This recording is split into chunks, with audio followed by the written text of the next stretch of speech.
Hello there, everyone. My name is Angel Larena, and today I'm going to talk to you about the path to getting your Distinguished Toastmaster Award, why it's important, and some of the key things involved in it. So as we start, we're going to first talk about the why. Why is getting this Distinguished Toastmaster Award so important? Well, before I go into the actual whys, I'm gonna tell you something very interesting I found out a couple of years ago. Toastmasters International has around 280,000 members in the world. Out of all of those members, only less than 1% of them complete their Distinguished Toastmaster Award.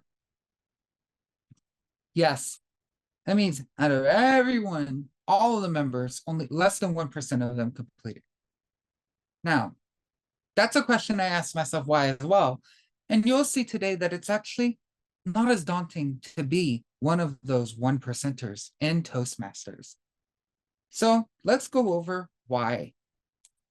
Well, why should you pursue the DTM? It can elevate the value of your membership. We all pay to be members. We all contribute in various and different aspects in volunteer work or different other areas. And so having a Distinguished Toastmaster Award and being one of those 1%, really you can say that you got what you need, what you put into it in Toastmasters. You can also motivate others to achieve more. When I got my Distinguished Toastmaster Award, people came from around asking me, oh my God, how did you do it? It's so hard. Like, what did you do? And I was like, it wasn't as difficult as, I've heard it made out to be. Maybe you should try it. And I was actually able to motivate others. And I know that each of you out there can do the same. You can be the example. So a lot of people are like, we join Toastmasters, but we're not pushing for ultimate growth. We're not trying to grow every year, year over year. And you can be the example of when we tell our members or when we tell other people, well, push for greatness, be the best, be all that you can be. We can actually be that example to others. Keep yourself on top of your skills. There's no better way to actually put to use and practice the skills that you're getting out of Toastmasters than when you're completing a Distinguished Toastmaster Award. Because it takes all the skills you're learning and really puts them into practice, and you have to really show action on it. And it allows you to open up your full potential. That is so critical. There's one other thing on here that is a little bit not promoted, so it's not one of our bullet points, but it's for all of the people working in corporate settings. Every time you get an award in Pathways, you have the option to get that sent to your managers. But did you know that this is the same for a Distinguished Toastmaster Award? On the application, you can write your manager's email and they can get it. So that's pretty cool too. So what skills can you get? Let's talk about the professional and life skills that you will receive working through a Distinguished Toastmaster Award. Well, for one, increase self-confidence. If you're a pretty confident person already, it really adds on to that, like, wow, I achieved something that less than 1% of those around me have. And yeah, it was a lot of work, but I learned a lot from it. And for those of you who don't necessarily have as much confidence, you learn to start building it. You can overcome fear. Fear of burnout, fear of not having the time, fear that you won't make a difference. There's many fears out there stopping and preventing us as humans from reaching our full potential and being out there. So when you're completing a Distinguished Toastmaster Award, you're learning how to overcome them fears and really put it to use. You learn conflict resolution because there will be times that you disagree with others. There will be times that others disagree with you.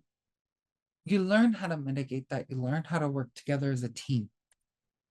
You learn self-discipline. You learn how to set goals and keep on track. You learn how to make yourself do the things you need to do and get it done. You learn lifelong growth. So it inspires you to keep pushing, keep learning something new, do something you haven't done before. You can also learn persuasive communication. Some of the times you have to build a team. Sometimes you have to work with others and get them to see your side of it. This is highly important.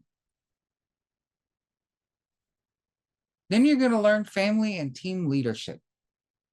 Now, why is that important? Well, in your family, there are times when you're going to need to take the lead on things. And trust me, rallying up kids or family members can be just as daunting as rounding up volunteers to get things done. So it really teaches you those skills. It also teaches you for at work, if you're a manager or you're a team lead, how to get them motivated to do, how to get the people on your team motivated to do things rather than telling them it's their job.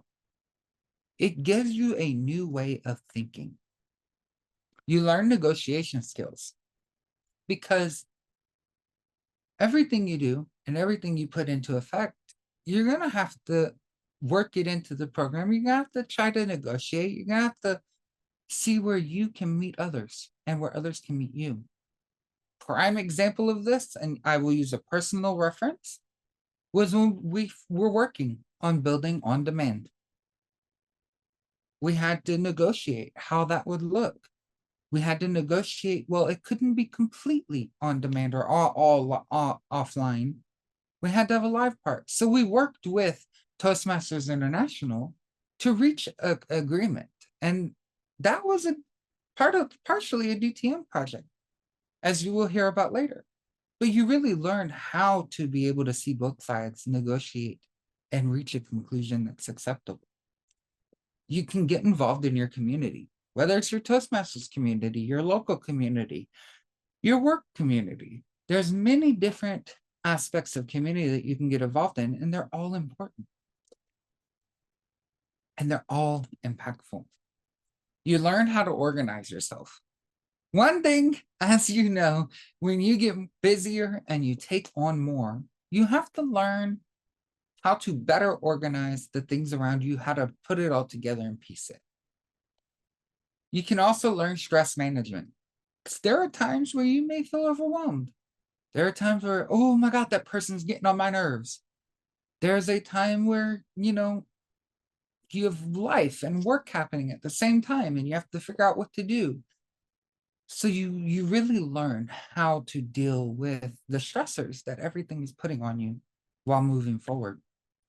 You learn time management. You learn how to map out your time. You learn how to make sure that everything is done, and you learn your limits. You learn when to say no. You learn when to not put things on your time. You learn how to motivate people. And that one's hard because I'm even still working on that one. So that one I know for sure is a continuous growth. Motivating others is one of the hardest skills to learn. And if you're doing your Distinguished Toastmaster Award, trust me, you will learn how to motivate people because you can't get a team moving unless you motivate them. Finally, you're going to learn how to coach and mentor others. This is because why? One of my favorite sayings of this came from someone. It is destined to mentor. Destined to mentor. So that's why I think it's so important to take on a Distinguished Toastmaster Award, which is a DTM, by the way. That's where the acronym for Destined to Mentor comes from. And really use it to help inspire others and push them as well. When you do that, it's so great. It's so mesmerizing. And you just feel so whole that you got to help someone else get to a goal they were trying to get to. So how do you get one? Because that's where everyone is asking, like, how do we even get one of these, Angel? Like, great, you sold me. What's next? Well, there's some simple steps you have to complete in order to get a Distinguished Toastmaster Award. Number one, you have to have 2 pathways completions. So in the pathways program, there's paths, and you must complete 2 of those. Then you must complete the Distinguished Toastmaster project. This is a project that requires you to put together a project or to have someone else help you get an idea for a project. But you have to put together a team, have many working parts, and help the team, lead the team to getting it done. A fine example of this was Zoom Master training we opened up in another district. So we put together an entire program, a team of us who got together and did a whole training. We even gave certificates at the end of the training, and we were able to train around 15 to 20 people on how to use Zoom effectively. And therefore, when we were completing that project, we actually had 20 people to call on if we needed Zoom masters for anything. So it was really impactful. It was really helpful. We got a team together to do it. And we led the team to completion. So that's just one idea for a DTM project. There are many of them. If you struggle around that area, I highly suggest just reach out to someone. Leadership roles. So there are 2 leadership roles you must complete while doing your DTM project. While doing your DTM. One of those is district service, and one of those is club service. We'll go over those later in a moment. You're going to have to work on expanding the impact of Toastmasters, which is various different forms. There is sponsorship and other areas that you could do this in. So we're going to go over those, and we're going to go over how do we share the value we've gotten from Toastmasters. And yes, those 2 are different. Expansion is all about new. Sharing the value is all about strength. So let's go over this. Pathways completions. What do you need to do? You got to complete 2 paths in the Pathways program, as I said a moment ago. They can be done in parallel. So if you've gotten level 1, 2, and 3 done of one path, you're still working through level 4, but you have time to give more speeches. Go ahead and start your new path and start working level 1 on the new path. Because why wait? Why sit there and let there be dead time? We're trying to grow. So go ahead. You can work on them in parallel. One of my favorite sayings, don't work for pathways, make pathways work for you. Don't always try to create projects for the projects and pathways. Don't try to pull things out of thin air. Read through the project, see how the skills work, see what the skills are and how they apply in your life, and see if there's anything you're currently doing that could apply to it. Use that to apply to pathways, not trying to make something brand new just to fit a pathways project. Oh, and one of the other things I highly suggest for you for this one is if you have trouble doing this, reach out to the program quality director, which happens to be me this coming year for District 100. So reach out to me if you're in District 100 or if you're in any district, or reach out to your program quality director. They can help you make pathways work for you. Then we're going to talk about the DTM project. This is one of the hardest things ever to a lot of people, but it's really not that hard. So after you complete one path and you get to level 3 on the second path, you will email educationprogram@toastmasters.org and ask them to open up your Distinguished Toastmaster project. This is a special module in the pathway system that will be opened upon request after you've completed these requirements. This is a larger scale project. So if any of you have heard of a high performance leadership project, it's that, but a little bit higher, a little bit more, a little bit above. You want to do something that has a great impact or that requires you to build a team of around 5 to 10 people. Now, one thing to note about this, you cannot use your year as area director or division director as a DTM project. It has to be something that it has to be a special project that is not already done every year and around. You have to learn how to manage a team. That is the critical component of a DTM project. Learning how to take a large-scale project and manage a team to get it done. Find your project. You want to create, implement, or enhance something. So the reason I give you these 3 words is because sometimes people can come up with ideas about a program they want to do or something they want to get done. And therefore, you have the creation part. You have a creative project, right? Now implement. If you are struggling finding out what to do, what can I do? I don't know. Reach out to a district leader, reach out to me, reach out to Heather, reach out to any of us. Let us know. And we can give you some of the projects we have planned for, the district or, anywhere. And you can work on building up a team and implementing it. And that's the implement portion of finding your project. The other thing you can do, and this will speak to a lot of process improvement people and Sigma people, is enhance what's already there. So take a program, for instance, like the club officer training or like the contests or part of it, and create a program, create something that can enhance that. That requires you, like I said, once again, that requires you to build a team and to implement it over at least a 6-month time frame. And like I said, there are many opportunities in the district environment. So if you need help finding something, let us know.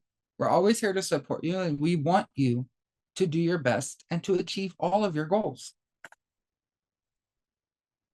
Next up, there's 2 leadership roles that must be completed for you to achieve your Distinguished Toastmaster Award: Club Officer and District Officer.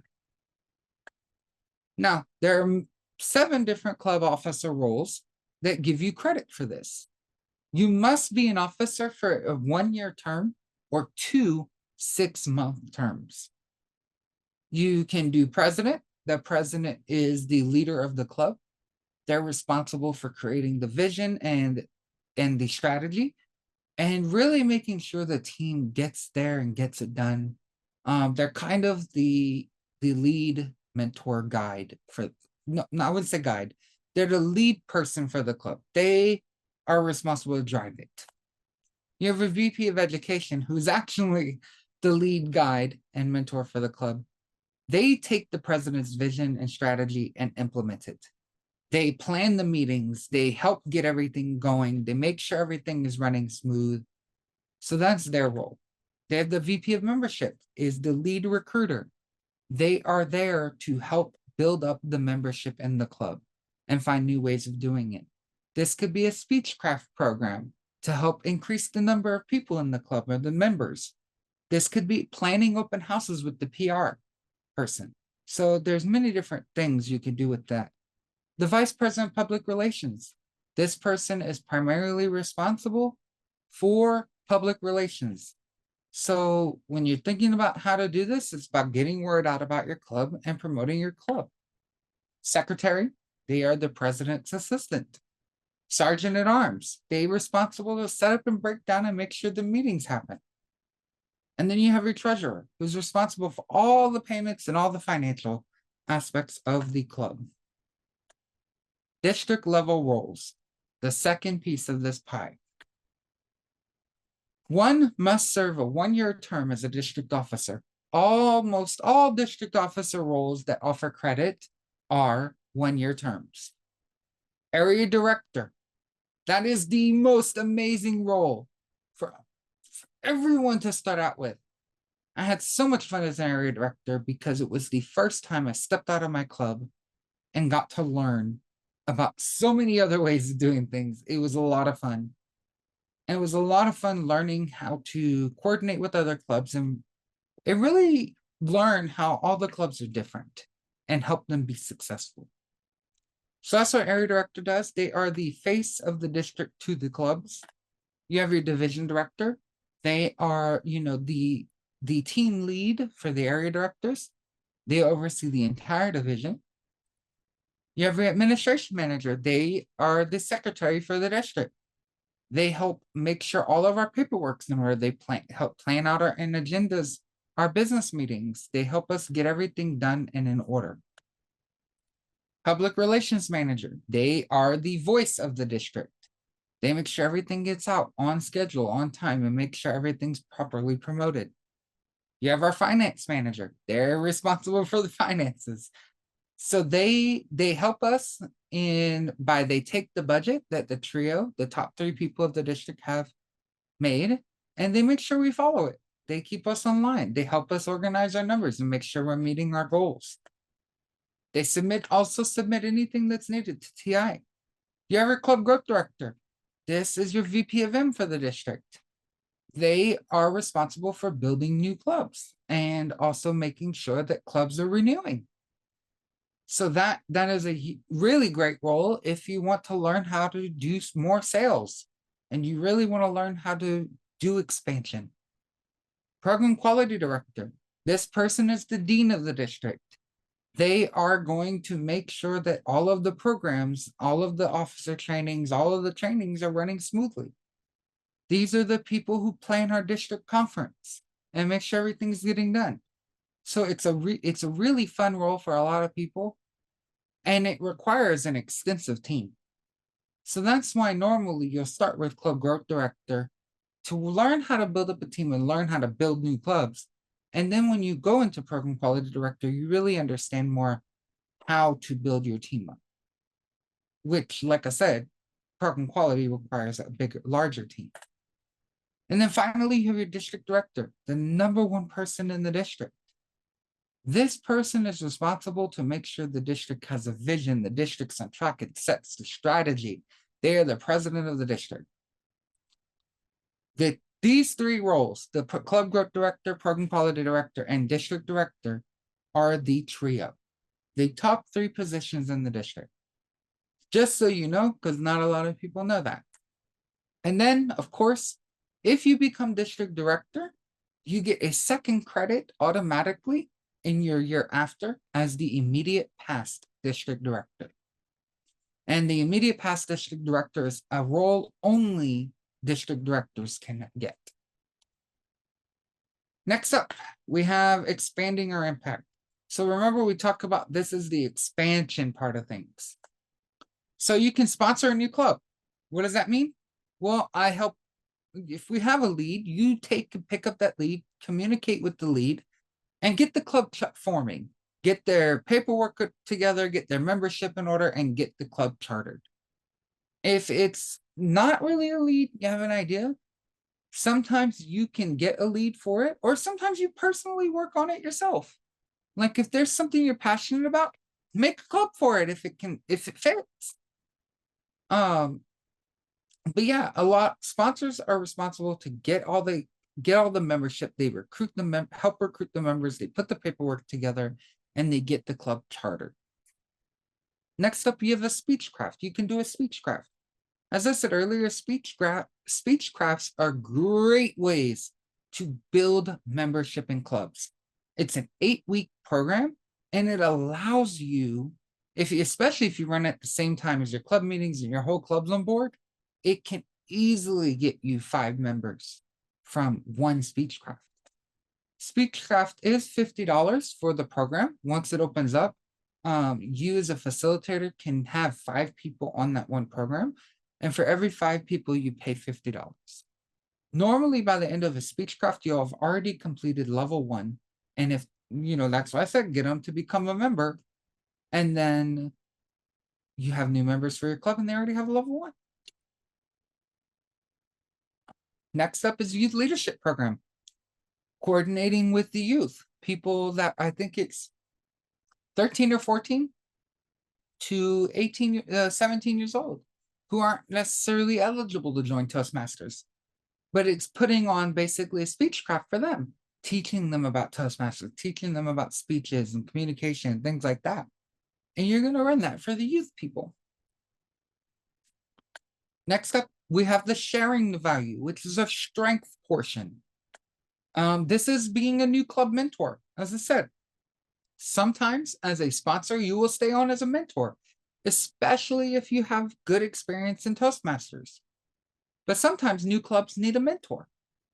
And so that's where the new club mentor comes in. They closely work with the new club for the first 6 months to ensure that the club knows everything they need to know about Toastmasters. They're thoroughly trained, they're all in pathways. You really, as the new club mentor, set the club up for success. Now, 6 months is the requirement to get the credit. I always highly suggest all mentors work for at least a year, because oftentimes the club is still in that wiggly stage where they're struggling a bit. And so they already have a relationship with you. It's best if they can reach out and ask you. But of course, the area director is always there to help as well. And then you have your club coach. Club coaches go into current coaches with 12 or less members and help them figure out ways to strengthen and solidify their club. Sometimes for a club, sometimes having an external person tell them, hey, this could have been better, or this didn't really hit well. It gives them new light. It gives them new ideas. Having someone come in and help them build back up their club. And a lot of the time, these members really want it, but they're like, I'm burned out. I don't know what to do anymore. So you coming in as their coach, you could really help them, and you could really impact an entire club and make them successful. Next up, I'm going to share some tips and techniques to complete your Distinguished Toastmaster Award. So let's talk about some tips. Don't just check the box. Get the most out of the program. A lot of us are there mainly just wanting to check a box, check a box, check a box. What I encourage all of you to do is go and think about the impact you're creating. Think about what you're leaving behind. Think about your legacy. Think about not only what you're getting, what you're getting out of it. Think about what the others that you're helping are getting out of it. Never speak for free. So a lot of people struggle getting their 2 paths done. Never speak for free. So if you're giving a presentation at work or in some other setting, record it or have a Toastmaster join you who can evaluate you. Every speech counts. Get it aligned to pathways. Remember I said, don't work for pathways, make it work for you. I guarantee you, if you're giving a speech, there is some skill in a project that it could apply to. Plan ahead. You know the requirements, you know what needs to be done. Sit there on a sheet and map it out. Map out how much time it's going to take. What is it going to look like for you? When is your goal to get it done? But plan ahead. Get a mentor. Hands down, hands down. Mentorship is the #1 thing. Get you someone who, when you have roadblocks, when you stumble, when you feel like giving up, they say no. Or they say, let me figure out how I can help you stay on track. Have someone in your corner constantly motivating you and pushing you forward. Track the progress. There is going to be a progress tracker coming. It will be on the District 100 website, and there will, it will give you all of the steps you need to do, how you need to do it, and then you can get it done. Use that tracker though, and track your progress. Make sure you know what you've done. Then, as you're tracking it, the other benefit of this is you also get to see that bar filling. You also get to see how close you are to getting it, which is an amazing feeling. So let's talk about some techniques really quick. Choose your own pace. Personally, I'm a little bit crazy. I did my entire Distinguished Toastmaster Award, my first one, in 18 months after I joined Toastmasters. The only reason it took 18 months is because I joined Toastmasters in December, and therefore there were no district leadership positions, coming close. So I highly encourage you, but choose your own pace. You don't have to do it in 12 months or 18 months. It could take you 2 years. It could take you 3 years. It could take you 5. You figure out how that looks for you, but don't make it a lifelong thing. Don't keep pushing it out. Set a goal. You can complete many requirements at the same time if you want. As I said earlier, you can be a club officer and a district leader at the same time. You can work on 2 paths at the same time. You can totally be a sponsor and mentor at the same time if you build a new club. There's so many options on completing at the same time, and honestly, it's a good way to optimize your time. Consider the impact and the value you create and leave behind. This is so important. You never realize how many people's lives you touch and how much impact you leave behind until you look. So do that assessment. Bring in people who are curious and become a mentor to them. You have to build a team. You're going to have people asking you what that is and why are you doing that?